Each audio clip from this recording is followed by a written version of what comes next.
Hi guys, welcome back to SHKExcelWorld. I am Salim Heather and we are going on with our series on short burst video tips, and this is tip number 3. The data we are going to use today is this sales data, which is from the Northwind database. You can download this file from the link given below in the description and follow along.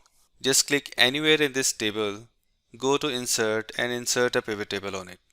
Just press OK. So we know that there is an order date field. As soon as we insert this into the rows area, we know that this is automatically grouped into years, quarters and months.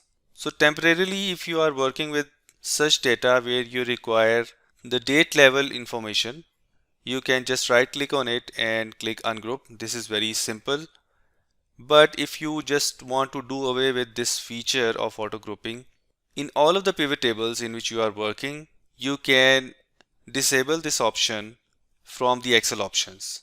And since this is a workbook level option, you should be very careful before applying this option, as it will apply to all your active workbooks. So your other workings might be affected. So you should make sure that none of the other workbook is open. So we are going to disable this feature. Go to File, go to Excel options, and in the data menu, there is an option disable automatic grouping of date time in pivot tables. Check the checkbox and press OK. Now if you remove this order date and insert it again, the auto grouping feature will not work.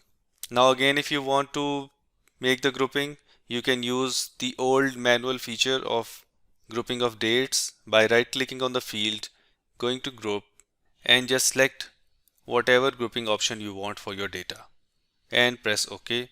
Stay tuned for more videos, and thanks for watching.